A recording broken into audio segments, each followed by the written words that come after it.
One of the questions that came up while you were speaking, though, is, and I've had it for several months listening to you. What is the difference between excitement and joy? Is there a difference? No. No difference?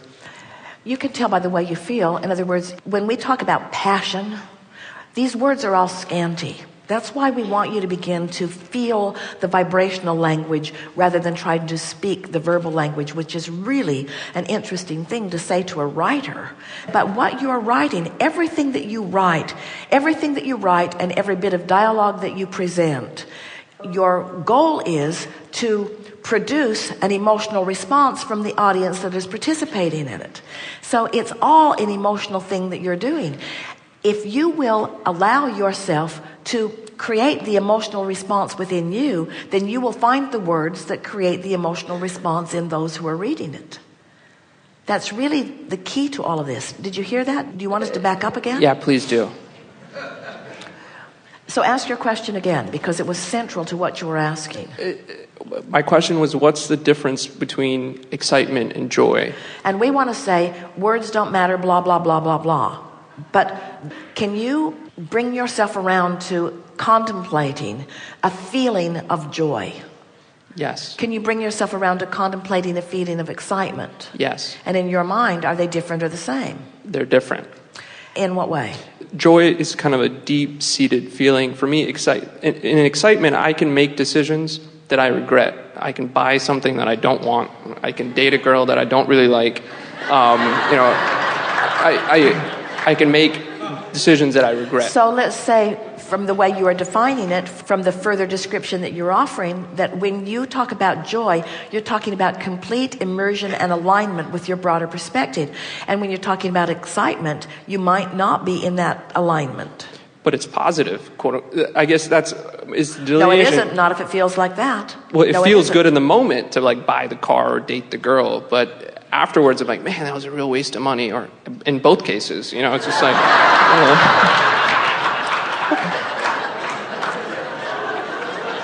But in the moment, it was alignment. It was what you were thinking after the fact that put the negative spin on it. In other words, we would say you were in joyful excitement until you weren't. Until you began focusing negatively. In other words, when you were focused upon the positive aspects of the really good ride, in both cases,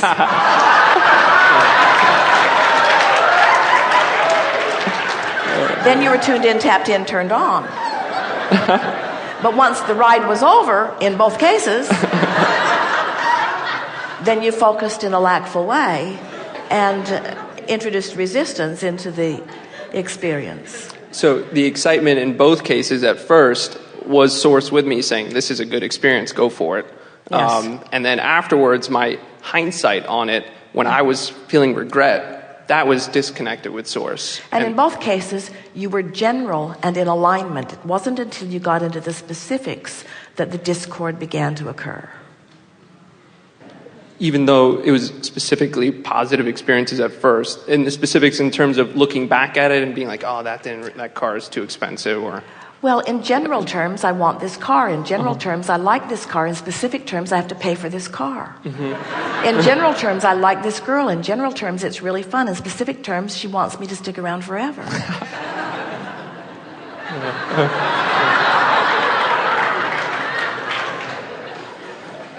So I can continue to work on art of allowing, looking back at these experiences and coming into harmony with them. And continue to kind of just move forward. Well, we wouldn't spend too much time looking back, because everything that you've lived has given you a basis of understanding, a vibrational basis of understanding. Everything that you've lived has established a place marker. It's established who you really are vibrationally. So all you have to do is, in the moment, pay attention to how well you're blending with that or not. But really, we're all making too much of all of this.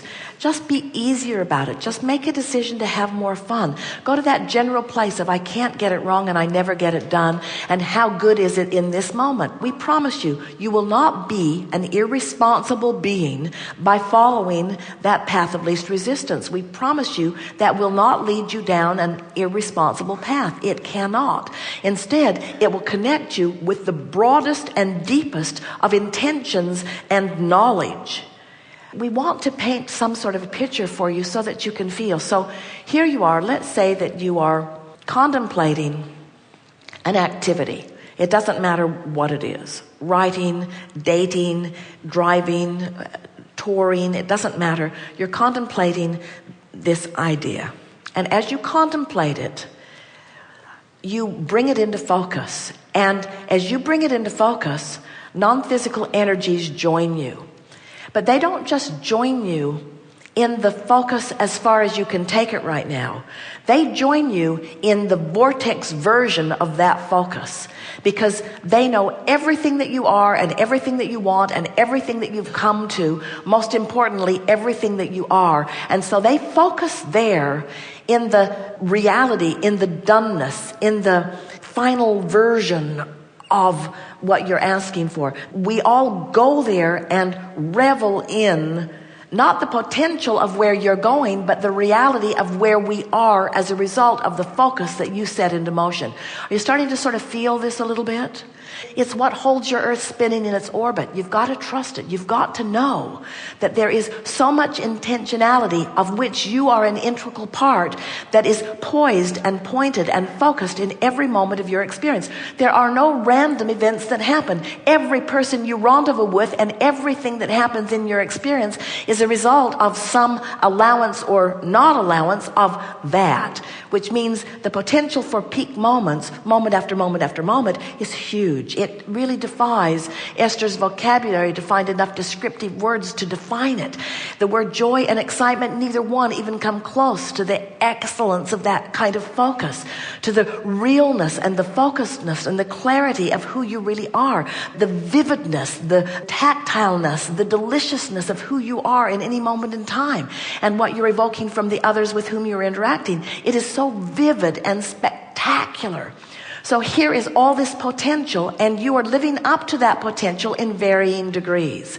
As you understand, and this is what we are wanting to accomplish as a result of these conversations that we've had here today, as you understand the realness of these non-physical energies focusing with you, we think it's going to increase your determination to focus yourself into closer alignment with all of that. Because less than that vivid life is just not enough for the likes of you. It's just not enough. So as you accept that there is a potential focus that you could click into or not, that you reach for and reach for and reach for, then that alignment becomes what you're reaching for, not the details. In other words, you're not trying so hard to define the details. You're working to accomplish the alignment which contains details beyond your ability to. There's more in your vortex than you could sit and write. And you are a really good writer. It comes through you very quickly. You could not define it in anything short of a year of constant writing, just what's there right now. It's huge, you see. But you don't have to define it. All you have to do is come into alignment with it, and the part of it that's perfect for this moment in time will pop it into manifested reality in a way that you can see it, so that the perfect words come out of you, the perfect people are rendezvousing with you. Are you getting a sense of this? Have we gone too far in our wanting you to realize how much we are all in on this leading edge moment that you are living? No, it feels good. What we said with all of that, which was more words than anyone should have to endure in a short period of time. What we're saying to you with all of that is you're making too much. You're getting all balled up in the details, and you're not putting enough emphasis on how you feel. And to put emphasis on how you feel is about going general. And when you go general about how you want to feel, the details of what the path of least resistance is will occur to you. And there are a lot of people in your life that you're holding there as if you need to prove it to yourself that you can get along with anybody, when the reality of it is the path of least resistance doesn't include most of them. Yeah. The path of least resistance is a clearer path that includes you and you. The path of least resistance is about how you feel and the clarity that flows. You see, there are a lot of people who would say, and this is really going to bring all of this into a really good perspective. There are a lot of people who would say, writers are delusional because they detach themselves from reality and focus in an unreal world. And we say they're the closest thing we know to aligned beings because they disengage from the clutter that is irrelevant and they focus upon what matters. And in the process, in the engagement of that, they feel how they're supposed to feel, which is those peak moments. Now that made more sense to those of you who are creatively involved in specific ways like writing or painting. Those of you who make music, who write lyrics, who paint paintings, you know what it feels like to be tuned in and for it to flow. You know the feeling of writer's block or painter's block. You know what it feels like when it's flowing and what it feels like when it's not. And we would like everyone to be able to apply that feeling to the conversation that they are having with someone at dinner, or to the conversation that they're having with the television as they're shouting back at it. On this feeling good part. You know why you're having a hard time now? No. And you'll come back round to it. It's because we took you so general that the specifics temporarily are feeling irrelevant. So it's a little hard to get them back into focus. But bring them into focus, because you do live in this world where focusing on what you want matters. So talk about it. Well, my point was going back to that example that, and I think this applies to other people as well. When I'm writing, I get really excited sometimes, and I'll start thinking about how it's going to be at the end.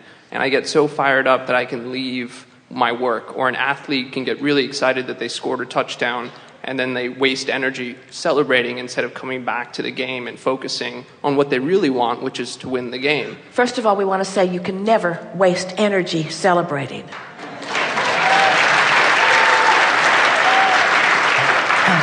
Because that celebrating is focused in the greater energy. That's really, really good. This is really the thing that we want you to hear. Which is better, joy, excitement, or celebration? In other words, they're just words, blah, blah, blah, blah, blah. But in celebration, isn't there a pointed revelation or reveille? Isn't there something big in that celebration that they can't contain, they don't want to contain? But to use that example, sometimes they'll celebrate and get a penalty for over-celebrating, and then they get 15 yards back. So what does a penalty do? Does it make them curse the ground they walked on? Does it make them bury their head in shame? Or does it focus them on what they want? Or does it make it a better game? Have you ever watched a game where the one team was so outmatched by the other one that it was just a sure thing right from the beginning who was going to win? So you just go get popcorn? I mean, I guess it does make it a better game. Don't you like it when they evoke more stuff from one another? And isn't it always wonderful regardless of how it turns out temporarily right now? I'd rather not be called for the penalty, though, is my point. I'd rather take the touchdown and come back to the field and score another touchdown. I'd rather save it for that. I want to keep scoring touchdowns and keep winning. Well, we think that's great, but we don't know anyone who has the clarity to score touchdown after touchdown who hasn't experienced equivalent penalties that make them desire that and focus upon it. In other words, what we're really talking about here is using all of the wave of creation is equal what you don't want, what you do want, and to the degree that you don't want it, to that degree you do want it. In other words, it's all part of the honing of this. And so when you are willing to see the whole game the way the source within you sees it, who saw the penalty happen but doesn't go to his knees in despair and regret about it, No judgment about it. In other words, the path of least resistance is part of the process, you see. We're talking about something more general. This is a good analogy. If you're talking in humans' perspectives of watching football games, of course, Abraham must be completely out to lunch because everyone knows that guy should have stayed in focus and should not have made that mistake. Everyone knows it. He should never grab the ball and run the wrong way on the field either. In other words, there are all kinds of things that you just make fun of, that there's a tremendous amount of ridicule that will come your way if you're not watching what you're doing. But in the big scheme of things, there are no penalties. In the big scheme of things, there's only clarity that is born out of life experience. Only clarity that is born. And if you knew what we see in your vortex, and you understood all of the penalties that you were living that were the reason that you put it there, you would revel in what's there in the way that we do, and you would regret not one penalty ever. There are a lot of people who do not celebrate for fear they will lose focus. They're almost afraid to take the path of least resistance. We just want you to get so hooked up with who you are that your inner being just drags you around by the hair for a while. Having fun, feeling sure, and it's not what drunken experiences are like. In other words, it sounds a little the same, but it's not. Thank you.